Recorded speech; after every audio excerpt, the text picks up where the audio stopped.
ఈ నెల 28వ తేదీన జాతీయ లోక్ అదాలత్ నిర్వహించనున్నట్లు రేగొండ ఎస్ఐ దాసరి సుధాకర్ తెలిపారు. ప్రజలు ఈ అవకాశాన్ని సద్వినియోగం చేసుకోవాలని కోరారు.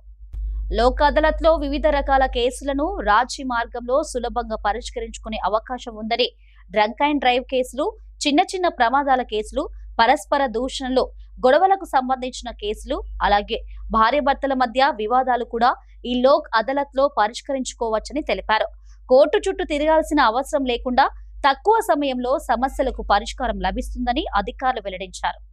ఈ నెల 24 నుండి 28 వరకు జాతీయ లోక్ అదాలత్ మన భూపాలపల్లి కోర్టులో నిర్వహించడం జరుగుతుంది. సో కావున మండలంలోని ప్రజలందరూ చిన్న చిన్న పెట్టి cases, accident cases, drunk and drive cases, అలాగే భార్యాభర్తలవి చిన్న చిన్న తిట్టుకున్నవి, ల్యాండ్ ఇష్యూస్ ఏవైనా ఉన్నట్ల ఎడల కోర్టుకు వెళ్ళి ఇద్దరు రాజీ పడినట్టయితే అవన్నీ కేసులు కొట్టివేయబడతాయి.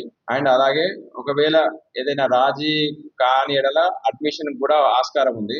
చాలా సంవత్సరాలు కోర్టుల చుట్టూ తిరిగి మీ సమయాన్ని వృధా చేసుకోకుండా ఇరు వర్గాలు రాజీ పడి, రాజీ ద్వారా మనకు పెద్దలు కూడా చెప్తారు, రాజీ మార్గమే రాజా మార్గం అని. సో రాజీ ద్వారా సమస్యలను ఎక్కువ రోజులు డిలే చేయకుండా పరిష్కరించుకోవచ్చు. సో ఈ నెల 28 ముగియబోయే లోక్ అదాలత్ కు అందరూ అటెండ్ అయ్యి కేసులన్నీ డిస్పోజ్ చేసుకుంటారని చెప్పేసి కోరుకుంటున్నాను.